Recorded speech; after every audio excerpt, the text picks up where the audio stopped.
Kita sudah terhubung kembali dengan Pak Suryo Prihandono, satu-satunya diaspora Indonesia di kota Baker Lake, Nunavut, Kanada yang bersuhu ekstrim lebih dari minus 30 derajat Celcius. Baik, Pak Suryo, selamat malam waktu Kanada. Pak Suryo, Assalamualaikum Pak Suryo. Waalaikumsalam Mbak Lofi. Bisa cerita bagaimana sih suka duka Ramadan di Kanada yang memang punya jangka waktu puasa yang panjang dan berminus 30 derajat Celcius di sana? Uh, ya karena waktu buka dan sahur ini jaraknya nggak panjang ya, hanya berapa jam. Jadi biasanya saya kalau berbuka itu sekalian sahur, Mbak. Yang jadi tantangan tuh ya lebih ke ini ya, ke makanan. Karena bahan makanan variasinya tidak banyak. Jadi harus cari cara untuk mengkombinasikan waktu waktu kita memasak tuh biar nggak bosan gitu. Dan daging halal itu kalau habis tuh nunggu datangnya tuh lama gitu. Jadi saya biasanya kalau untuk makanan karena saya suka mancing ya di musim panas, jadi saya stok di freezer. Terus kalau dikarenakan pekerjaan saya juga banyak di dalam ruangan ya, jadi udara yang ekstrim dingin itu nggak terlalu berpengaruh ya, karena saya nggak keluar. Tapi ya itu kalau sudah sampai rumah ya malas kemana-mana karena di luar itu dingin sekali. Baik, kalau di tanah air ini sekitar 12-13 jam puasa, kalau di sana berapa jam, Mas Suryo? Mohon diulang lagi, Mbak. Kalau di Kanada puasanya berapa jam, Pak Suryo?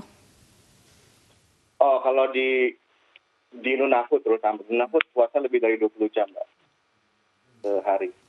Baik, artinya memang nggak harus disiasati ya, di sana suhunya ekstrim begitu.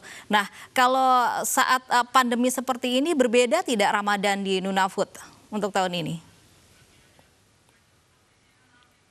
Kalau di tempat saya di Baker Lake karena muslimnya cuma 2 orang ya, jadi sekarang pun lagi social distancing. Jadi ya saya tetap di rumah, jadi nggak kemana-mana, jadi buka puasa di rumah, ya.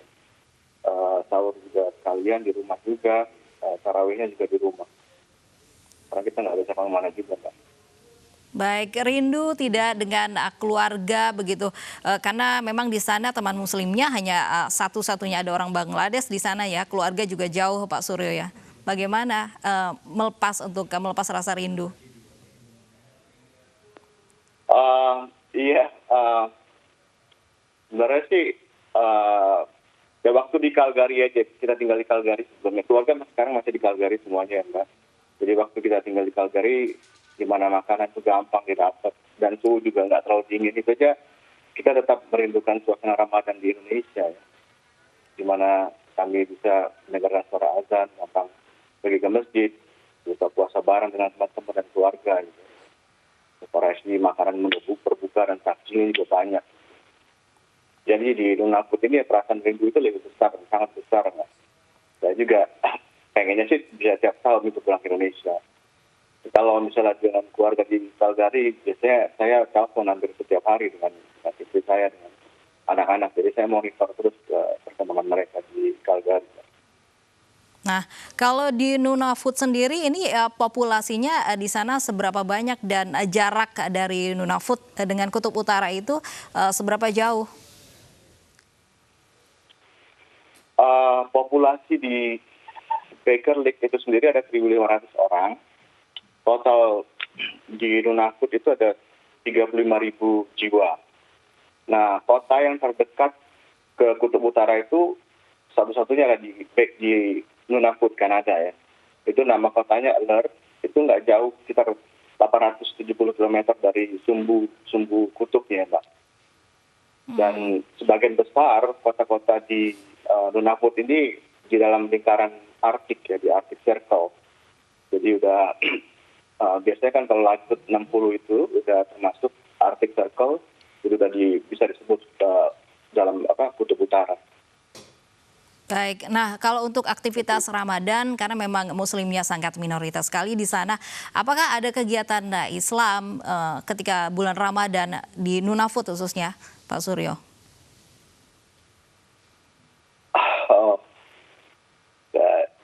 Untuk sementara ini belum ada untuk kegiatan untuk yang terutama untuk Islam ya, Mbak. Karena cuma kita berdua di sini, jadi sangat-sangat minoritas ya. Karena kita tinggal di lingkungan suku Inuit ya, Mbak. Suku Inuit itu mereka sebutnya orang Eskimo ya. Tapi mereka lebih suka disebut suku Inuit atau orang Inuk. Jadi saya sekarang ini tinggalnya tuh di lingkungan suku Eskimo sebenarnya ya. Nah itu Muslimnya kan cuma saya berdua ya.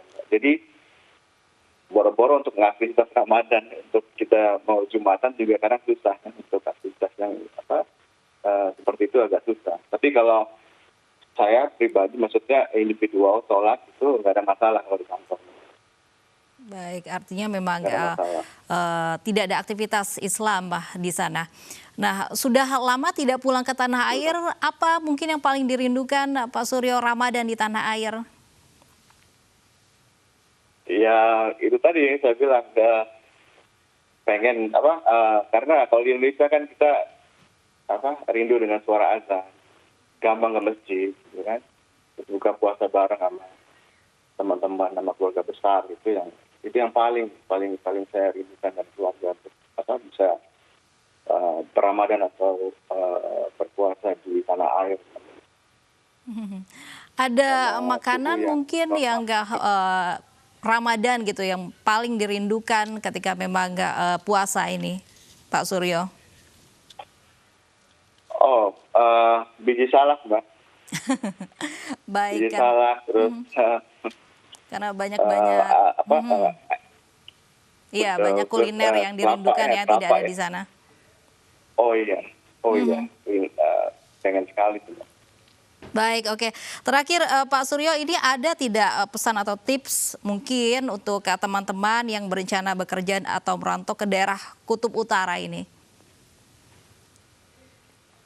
Oke, begini Mbak, dengan tidak mengurangi rasa hormat untuk para senior di Kanada, ini berdasarkan pengalaman saya tinggal lebih dari 10 tahun di Kanada. Sebelum tips untuk ke Kutub Utara, saya coba ingin bagikan tips untuk teman-teman yang new immigrant, yang mencoba peruntungan di Kanada. Jadi waktu saya ke sini itu lewat jalur legal, yaitu permanent residence ya. Jadi yang pertama itu don't stop learning. Jadi jangan berhenti belajar.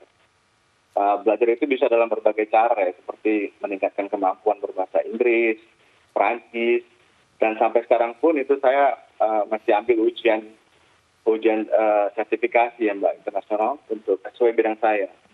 Karena ini sangat membantu. Pemerintah Kanada sendiri memberikan program pelatihan gitu untuk new immigrant sesuai bidang masing-masing, dan itu free, gratis.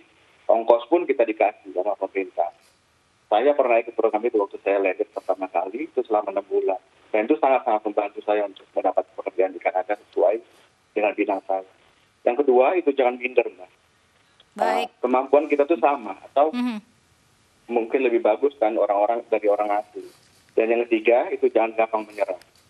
Dan yang paling penting, itu adalah strong family. Jadi, kalau teman-teman membawa keluarga ke Kanada, itu kalau bisa antara anggota keluarga itu saling bantu, saling support, itu ya Mbak. Baik, tips yang menarik sekali Pak Suryo. Terima kasih sudah berbagi kisah suka duka bagaimana Ramadan di Nunavut, Kanada.